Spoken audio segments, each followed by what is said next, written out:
आज आपण बघणार आहे Clausius Clapeyron equation. So Clausius Clapeyron equation find out करण्यासाठी आपल्याला मॅक्सवेल रिलेशनची काय गरज पडणार आहे.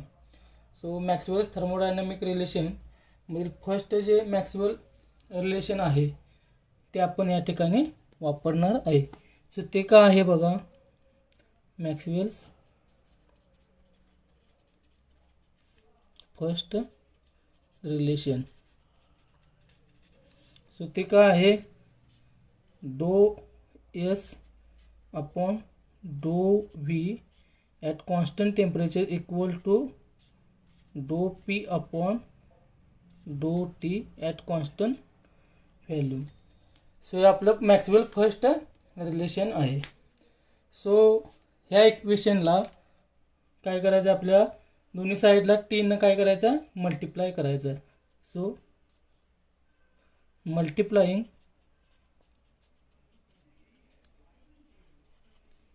बोथ साइड्स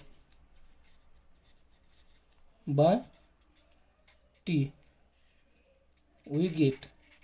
आपल्याला काय मिळणार बघा, दोन्ही साईडला जर आपण टीनं मल्टिप्लाय केले तर काय मिळणार, टी इंटू डो एस अपॉन डो V at constant temperature equal to do P T into डो पी अपॉन डो T at constant volume. Now for this relation T is constant. For this term T is काय, constant आहे. So हे जे बाहेरील T आहे ते आपण काय करू शकतो, आतमध्ये इनसाइडला घेऊ शकतो. सो हे इक्वेशन आपण कसं लिहू शकतो बघा, टी डो एस अपॉन डो V at constant temperature equal to T into डो पी अपॉन डो टी ॲट कॉन्स्टंट व्हॉल्यूम. आता आपल्याला माहीत आहे from second law of thermodynamics, but from second law of thermodynamics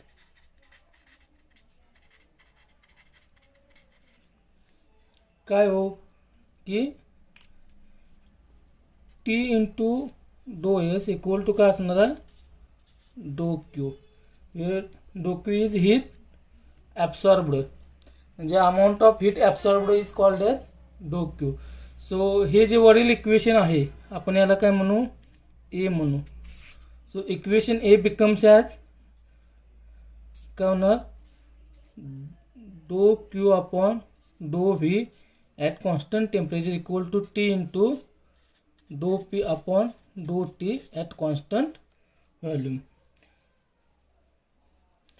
So this shows that heat absorbed per unit volume is T times the rate of change of, so rate of increase of pressure with respect to temperature at constant volume. म्हणजे हे equation काय दाखवतं की heat absorb per unit volume हे equal to T times, म्हणजे T गुणुले rate of change of pressure with respect to temperature आहे.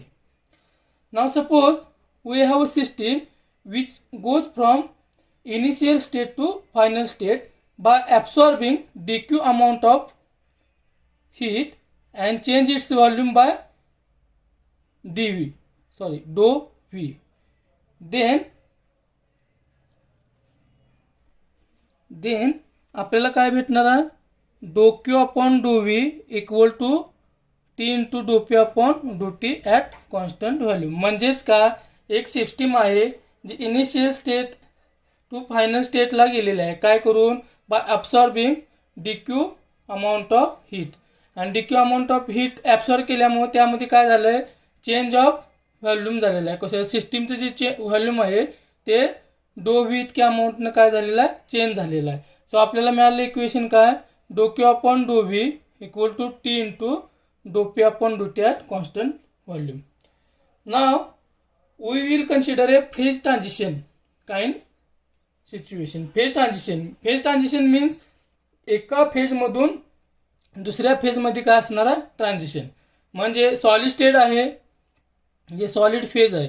So solid फेजचं conversion liquid फेजमध्ये हे ट्रान्झिशन किंवा लिक्विडचं पेपरमध्ये. सो एका फेजचं ट्रान्झिशन दुसऱ्या फेजमध्ये आपण कन्सिडर करणार आहे. So system grows from one phase two another phase.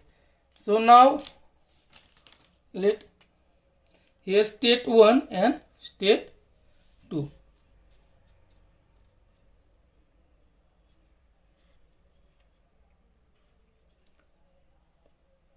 Temperature T. State 1 to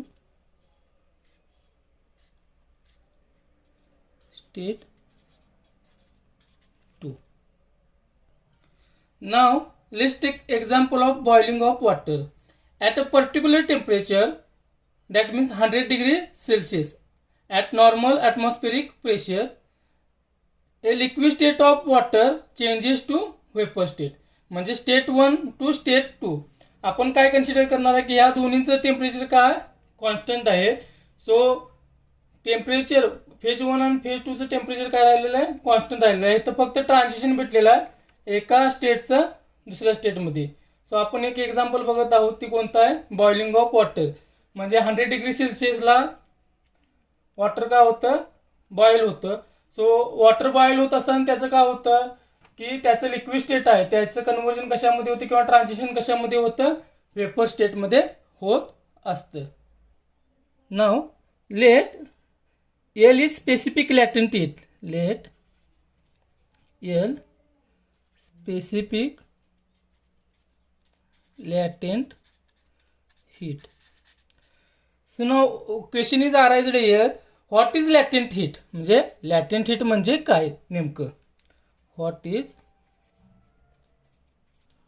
latent heat. So simply latent heat म्हणजे काय की latent heat is a heat required to change a phase of a system at a particular temperature. म्हणजे latent heat is a heat required to change a phase of system at particular temperature. At particular temperature म्हणजे latent heat ही अशी heat आहे की ज्यामध्ये काय होतं, transition of phase होतं. म्हणजे एका फेजमधून दुसऱ्या फेजमध्ये सिस्टीमचं ट्रान्झिशन होतं आणि ह्यावेळी टेम्परेचर काय असतं, कॉन्स्टंट असतं.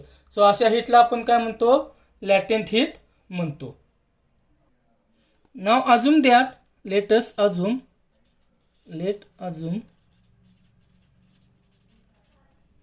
V1 is specific volume of state 1. V1 is specific volume of state 1 and V2 equal to specific volume of state 2. Where specific volume means what? So V1 is specific volume of state 1. That means V1 is volume per unit mass. Specific means what? Per unit mass. So specific volume V1 means what? Volume per unit mass. तसंच specific volume of state 2 V2 म्हणजे काय, तर volume पर unit मास म्हणजे V2 bye unit मास. तसेच specific latent heat म्हणजे काय, तर specific latent heat म्हणजे latent heat per unit mass. Specific याचा अर्थ काय, per unit mass. So now consider that dm mass of state 1 is converted to state 2. म्हणजे dm इतकं मास आहे, याचं काय झालेलं आहे, मास of state 1 is converted to state 2.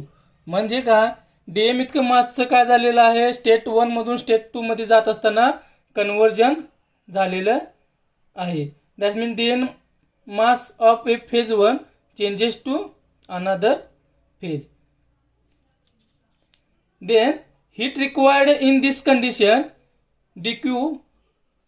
So हे कन्वर्जन होत असताना जी हीट रिक्वायर्ड झालेली आहे, so heat required in this condition किंवा इन दिस सिच्युएशन किंवा in this scenario of transition of phase 1 two phase 10 phase 2 डो क्यू इक्वल टू किती असणार आहे हो, एल डी एम. कारण का या ठिकाणी टोटल मास कन्वर्टेड किती झालं आहे, डी एम इतकं झालेलं आहे आणि स्पेसिफिक लॅटेंट हीट किती आहे, एल इतकी आहे. सो फेज ट्रान्झिशन होत असताना त्या ठिकाणी काय झालेलं आहे, करस्पॉन्डिंग चेंज इन व्हॉल्यूम झालेला आहे. So corresponding change in volume किती असणार आहे, करस्पॉन्डिंग चेंज इन व्हॉल्यूम काय असणार आहे, D V equal to what, V2 minus V1 into D M. काय असणार आहे, V2 minus V1 into M असणार आहे. सो नाव आपल्याला काय पाहिजे आहे, D Q by D V at constant temperature. आता हे सगळं घडत असताना म्हणजे कन्वर्जन होत असताना स्टेट 1 मधून स्टेट 2 मध्ये ह्या ठिकाणचं जे टेम्परेचर का असणार आहे, कॉन्स्टंट असणार आहे. So for boiling of water temperature किती राहतं, constant 100 degree Celsius at normal atmospheric pressure. So हे टेम्परेचर का असतं, कॉन्स्टंट असतं. सो आपण काय लिहिणार या ठिकाणी, डो क्यू अपॉन डो V at constant temperature equal to L D M upon V2 minus V1 D M. So हे डी एम काय होणार हो, निघून जाणार. सो या ठिकाणी इक्वेशन काय भेटणार आपल्याला, डो क्यू अपॉन डो V at constant temperature equal to L divide by V2 minus V1 असं इक्वेशन भेटणार आहे. पण आपल्याला माहीत आहे या ठिकाणी बघा, या ठिकाणी डो क्यू अपॉन डो V at constant temperature equal to T into डो पी अपॉन डो T at constant volume. So आपण हे इक्वेशन सुद्धा लिहून घेऊ या ठिकाणी. इक्वेशन का, डो क्यू अपॉन डो V at constant temperature equal to T into डो पी अपॉन डो V at constant temperature. So by comparing this to equation आपल्याला काय मिळणार बघा, टी इंटू डो पी अपॉन डो V at constant temperature equal to L into V2 minus V1. आता ह्या ठिकाणी काय आहे, टी मल्टिप्लायमध्ये आहे, इकडे गेल्यानंतर काय होणार, डिवाइड होणार. सो आपल्याला काय भेटणार बघा, डो पी अपॉन डो V at constant temperature equal to L divide by T into V2 minus V1. T into डो पी अपॉन डो T at constant volume equal to L divide by V2 minus V1. ह्या ठिकाणी T मल्टिप्लायमध्ये ह्या साईडला गेल्यावर काय होणार, divide होणार. सो काय भेटणार आपल्याला, डो पी अपॉन डो T at constant volume equal to L divide by T into V2 minus V1. During phase transition, if volume kept constant and temperature is increased slightly, then new equilibrium state is attained with new saturated pressure. हे म्हणजे काय की during phase transition we can find that various pressure and temperature at which phase transitions occur, and here P is only function of temperature not of volume. म्हणजे या ठिकाणी आपल्याला phase transition होत असताना व्हेरियस प्रेशर अँड टेम्परेचर ला phase transition मिळणार आहे. पण ह्या ठिकाणी जे प्रेशर आहे हे फक्त टेम्परेचरचं फंक्शन आहे, व्हॉल्यूमचं नाही. सो आपण देअरफॉर डो पी अपॉन डो टी ॲट कॉन्स्टंट व्हॉल्यूम हे आपण असं सुद्धा लिहू शकतो, D P upon D T, because here P is only dependent on T, not on V. So we can write it from partial to ordinary derivative. So हे वरचं equation कसं होणार बघा. Therefore D P upon D T equal to L divide by T into V two minus V one. So this equation is called as Clausius Clapeyron equation. आपण काय म्हणणार त्याला, Clausius Clapeyron equation. D P upon D T equal to L divide by T into V two minus V one, and it plays a vital role in understanding phase transition.